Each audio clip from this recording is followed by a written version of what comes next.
Et pour cela, eh bien, il y a un ensemble de solutions qu'on peut proposer. Certaines sont immédiatement disponibles et applicables, et d'autres, au contraire, ont encore partie un peu de perspective. Donc, parmi les solutions envisagées, vous avez le recours à un monitoring coprologique adapté à chaque exploitation, à chaque situation, de façon à pouvoir déterminer si oui ou non il faut traiter, à quel moment il faut traiter. Ensuite, la deuxième solution immédiate qu'on peut mettre en place, c'est que compte tenu du constat obtenu au cours de l'enquête, on peut remettre à plat les traitements antiparasitaires dans chacune de ces exploitations.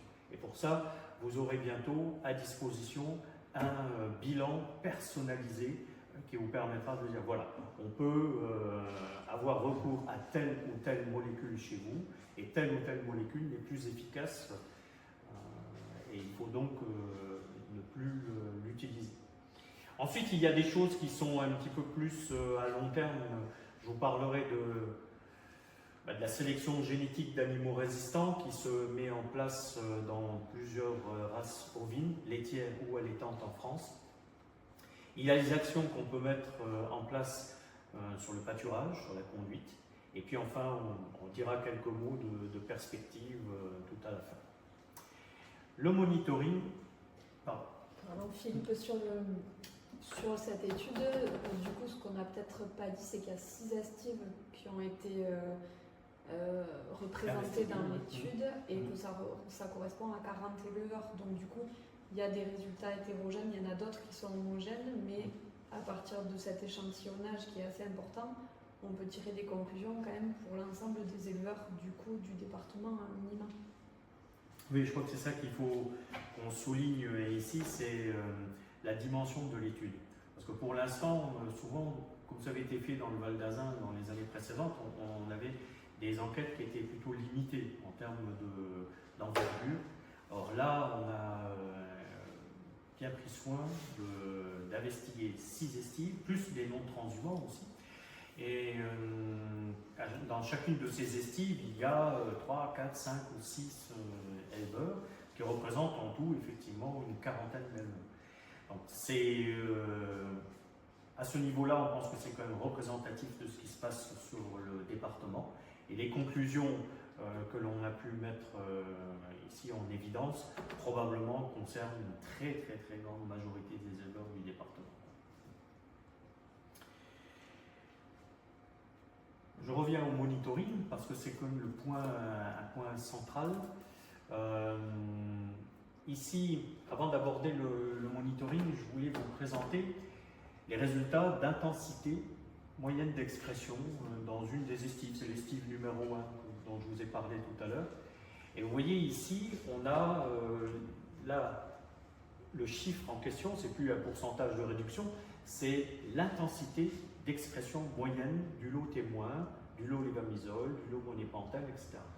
Alors il peut y avoir un peu de variabilité, d'hétérogénéité, mais globalement, vous voyez ici, sur cette première série de mesures d'intensité moyenne d'expression, avant la montée, c'est-à-dire au printemps, eh bien, on a des intensités d'expression qui sont relativement modérées. Ouais. C'est une expression qui est exprimée en 9 par gramme. En 9 par gramme. C'est en général le mode d'expression, c'est ce que vous retrouvez dans vos résultats d'analyse habituels de la part de vos vétos ou des laboratoires d'analyse. C'est un peu la même chose ici, vous voyez, dans l'élevage B, où on a plutôt des intensités d'expression qui sont modérées. Et vous voyez que par contre, à l'automne, dans cette colonne-là, vous voyez des niveaux d'expression qui sont beaucoup plus importants. Alors ici, ce point avant la montée est important parce qu'il va conditionner ou pas la mise en place d'un traitement. Et dans ce cas précis, on peut se dire peut-être qu'il n'y a pas besoin de traiter nos animaux. Est-ce qu'il y a un palier à partir duquel on peut estimer que le traitement n'est pas forcément nécessaire? Oui, alors c'est toujours difficile de parler de seuil, de palier, mais on a coutume de dire qu'au-dessous de 500 E par gramme, on considère qu'il n'y a pas eu d'urgence à traiter. Entre 500 et 1000, on se pose la question, on va aussi regarder l'état des animaux. Au-delà de 1000, on se dit, tiens, il y a peut-être nécessité de mettre un coup d'arrêt à ce parasitisme, ne serait-ce que pour éviter de contaminer trop les pâtures. Ça veut dire que chez les éleveurs, s'il y a un T0 à faire, il faut qu'ils le fassent sur un échantillon représentatif du troupeau, sur des brebis qui leur semblent plus parasitées. Qu'est-ce que tu conseillerais pour ce monitoring? Alors pour ce monitoring, il faut effectivement avoir un nombre suffisant d'animaux pour que ce soit représentatif du troupeau. Et surtout, il faut essayer de discerner des catégories d'animaux. Une agnelle ne va pas excréter la même quantité de parasites qu'une brebis, même si elle est soumise à la même pression de transmission. Donc il faut qu'on puisse monitorer des brebis et des agnelles ou des antonnaises dans notre suivi. Et ce qu'on propose justement, c'est que dans les systèmes transhumants, où il y a une période de bergerie hivernale, une période de pâturage autour de la maison pendant quelques mois avant la montée en estive, une période qui va durer 2-3 mois ou un peu plus en estive, et un retour sur les parcelles autour de la maison jusqu'à la rentrée en bergerie. Il y a le monitoring coprologique. Il est important d'en placer une première estimation juste avant la montée. En gros, on dit souvent 6 semaines, peut-être 6, 7, 8 semaines après la mise à l'herbe. Là, c'est important de savoir où on en est le troupeau, sur 10 agnelles, 10 brebis. Et là, les résultats de cette analyse coprologique va décider d'un traitement ou pas. Vous avez ensuite la période d'estive. Là, à la fin de cette période d'estive, souvent c'est intéressant de voir ce qui s'est passé durant l'estive. Et ce point coprologique, il paraît relativement important, de même que celui qui va avoir lieu juste à la rentrée en bergerie ici. Ça, sur un monitoring, on va dire, d'un troupeau transhumant, ces 3 périodes-là sont vraiment essentielles. Et après, il peut y avoir un bonus. Bonus, ça peut être ici, juste à la mise à l'herbe, pour vérifier que éventuellement les traitements ici ont pu être totalement efficaces. Et puis peut-être aussi en milieu d'estive, s'il y a possibilité de récupérer des matières fécales sur les animaux. Et Est-ce que sur les éleveurs qui sont non transhumants, on garde à peu près le même timing sur les dates et les délais entre pas forcément, parce que là, ici, il y a une rupture, en quelque sorte. C'est qu'on passe le pâturage de plaine ou de piémont, et puis on arrive sur des pâturages d'estive qui sont a priori plutôt assainis, parce qu'ils n'ont pas connu d'animaux d'animaux domestiques pendant 7-8 mois. Sur un élevage non transhumant, au moins on va dire sur les 3-4 premiers mois, ça peut être un monitoring mensuel sur ces exploitations-là. Donc on peut un petit peu plus densifier ce monitoring coprologique, tout simplement parce qu'il n'y a pas ce phénomène de rupture de pâturage. Mais bien sûr, tout ça est adapté en fonction de la conduite du troupeau, de la conduite du pâturage. C'est-à-dire qu'on privilégiera des coprologies plus fréquentes. Voilà, ça peut être ça. C'est-à-dire qu'effectivement, au moins sur la partie du printemps et début d'été, où là souvent on a un risque hémocause important, oui, ça peut valoir le coup là, d'avoir un monitoring serré.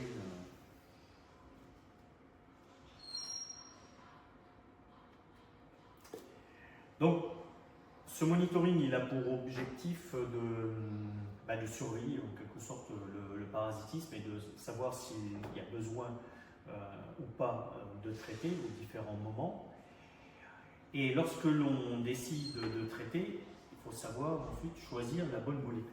Et là, je vais reprendre le cas des élevages de l'estive numéro 2, où vous vous rappelez, il il y avait à la fois de la résistance au benzimidazole et la résistance à toutes les lactones macrocytes. Ça veut dire que dans ces élevages-là, eh bien, tout ce qui est dans ce cadre rouge ici n'est plus efficace pour lutter contre les strongs digestifs. Ça veut dire qu'on va devoir reporter ici notre attention sur les molécules qui sont dans le cadre vert, le monépentel, le levamisole et le closantel, sachant que le closantel n'agit que sur Haemococcus contortus. Bien sûr, dans d'autres situations, on pourra avoir encore l'ivermectine efficace. Donc, dans ce cas, on va glisser l'ivermectine dans le cadre vert ou bien la moxidectine. Et tout ça dépend du bilan que l'on doit faire dans chaque élevage. Il faut un état des lieux pour pouvoir savoir qu'est-ce que je peux utiliser, qu'est-ce que je ne peux plus utiliser dans un élevage. Ensuite, bien sûr, une fois qu'on a identifié les molécules qui sont encore efficaces, il ne faut traiter que lorsque c'est nécessaire, mais je dirais à chaque fois que c'est nécessaire, parce qu'on ne peut pas laisser la bride sur le cou à ces parasites, il faut pouvoir les contrôler.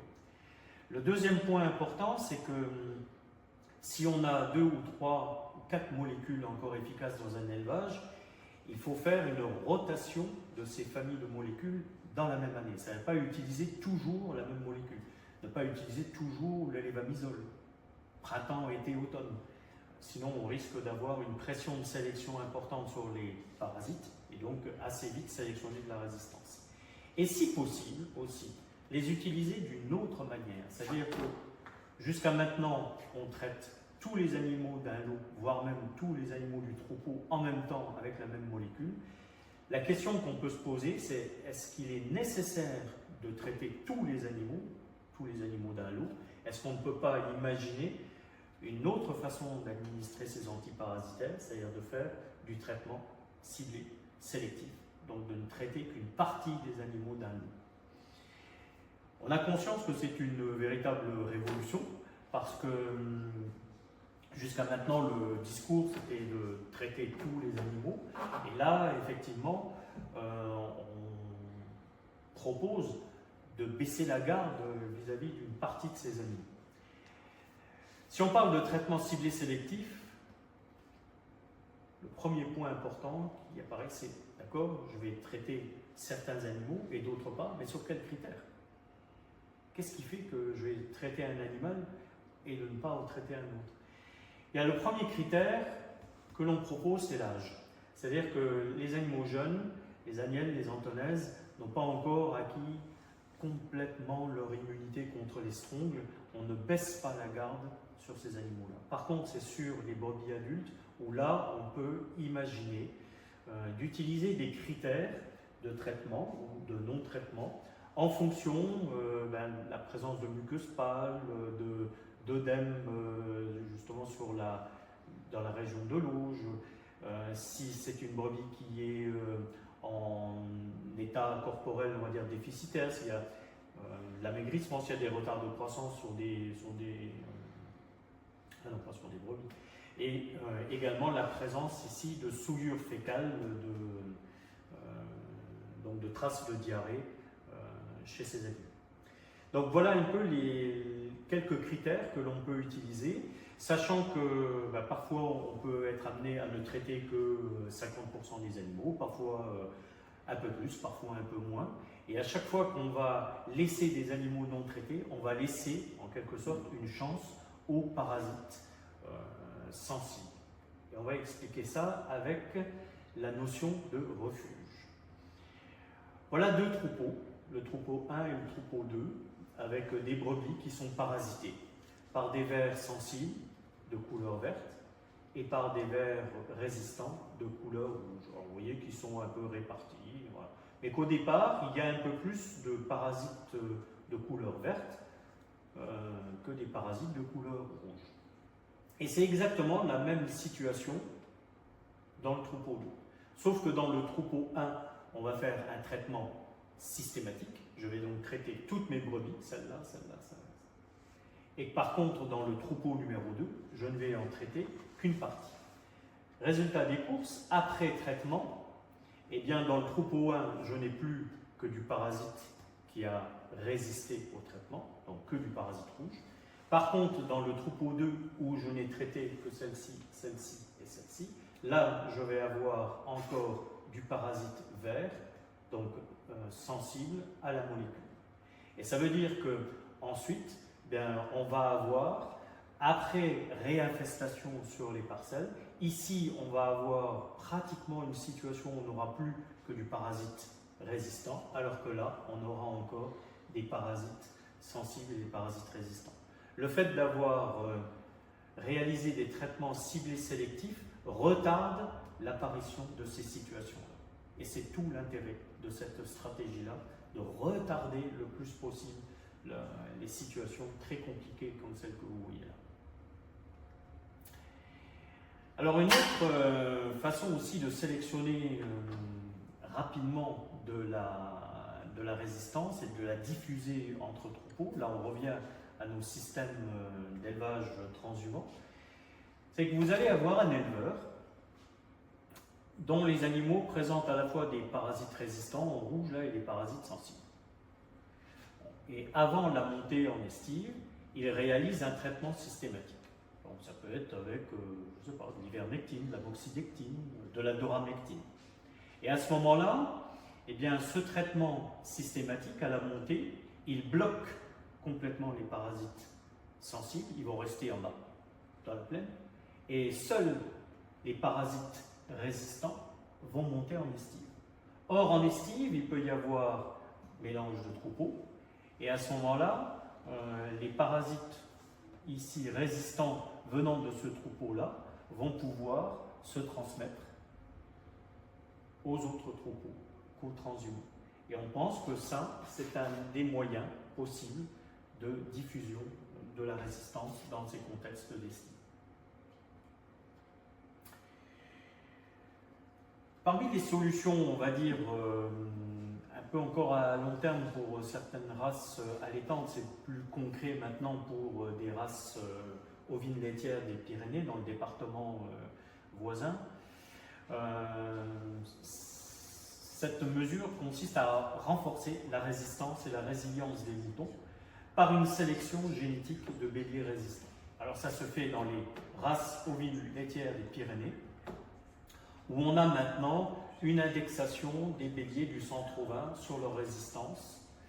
Alors c'est vrai en Manège-tête rousse, c'est vrai en basco-béarnais, ça a commencé en Manège-tête noire aussi. Et cette arme, elle est maintenant très utilisée par nos collègues des Pyrénées-Atlantiques pour plusieurs raisons. D'abord parce qu'eux aussi font face à de la multirésistance des Moncus contortus, parce que leur contexte climatique est très favorable à une Moncus contortus, et aussi parce qu'en élevage ovin laitier, on a moins de molécules à disposition qu'un éleveur d'ovins allaitant. Donc il y avait une nécessité absolue là, de pouvoir proposer quelque chose en urgence, et cette indexation de béliers sur leur résistance est maintenant utilisée à l'échelle de la race, puisque ce caractère de résistance est inclus dans l'index de synthèse ovin-lait, mais aussi cette génétique, elle est utilisée de façon, on va dire, tactique, parce que dans des élevages qui font face à de la multirésistance, eh bien, on va préférentiellement leur proposer de la semence de béliers résistants. Alors, pour ce qui concerne les races ovines allaitantes, et en particulier celles qu'on va retrouver sur les Pyrénées centrales, ben, la situation n'est pas encore à ce niveau-là. Il y a des initiatives qui sont prises actuellement pour travailler ce caractère de résistance, sachant que en matière de génétique, il faut du temps, et que cette action de renforcement de la résistance, c'est quelque chose qui va demander encore quelques années.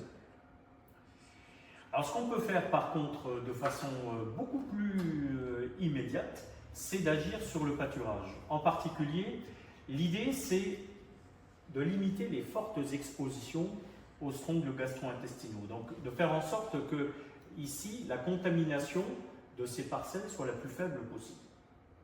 Et dans ce cas-là, peut-être d'avoir moins besoin de recourir au traitement antiparasitaire. Il y a plusieurs méthodes qui ont été proposées.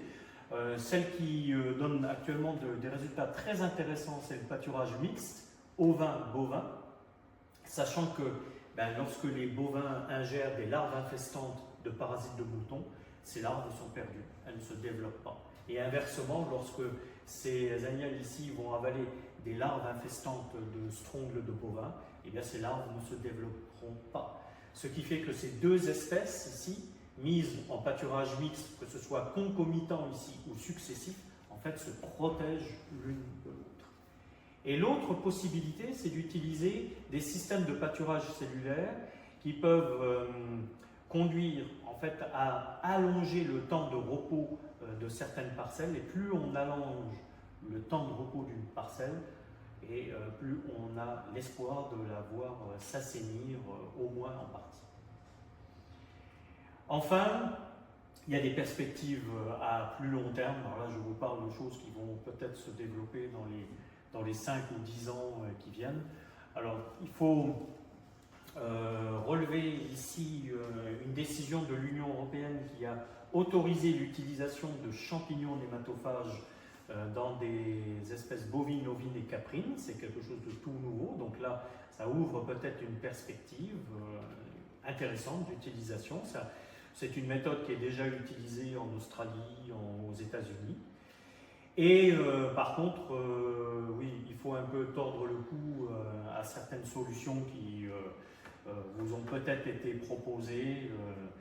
Les sauts à l'ail, les différentes solutions d'aromathérapie, hélas, sont peut-être efficaces ou intéressantes vis-à-vis de parasites externes, notamment pour les sauts à l'ail, mais en ce qui concerne les strongles digestifs, c'est probablement, ce n'est pas efficace, et donc ça ne peut pas faire partie des solutions qu'on peut proposer à nos éleveurs. Voilà. On entend aussi les plantes à tanin, oui. Une solution qui était oui, envisagée. les plantes à tanin, oui. Alors, plantes à tanin comme le sainfoin, comme l'otier corniculé, il y a effectivement dans ces plantes des métabolites qui ont une activité contre les nématodes, contre les strongles digestifs en particulier. Tout le problème réside garantir un effet antiparasitaire avec une préparation, que ce soit une plante sur pied ou des préparations à base sous forme de granulés par exemple.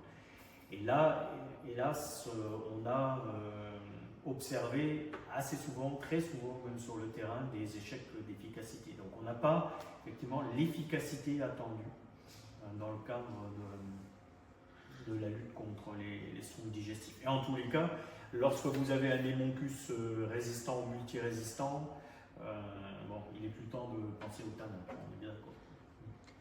Pour revenir un petit peu sur la partie sélection, est-ce que par la voie mâle, tu as des conseils, tu as des choses qu'on peut mettre en place, qu'un éleveur peut déjà mettre en place pour identifier des animaux peut-être un petit peu plus résistants, savoir comment effectuer, puis appliquer ce qu'on voit un petit peu dans d'autres contextes pour la tremblante ou les choses comme ça, mais par la voie mâle peut-être arriver à faire des choses déjà concrètes sur le cheptel sans aller trop loin dans la sélection.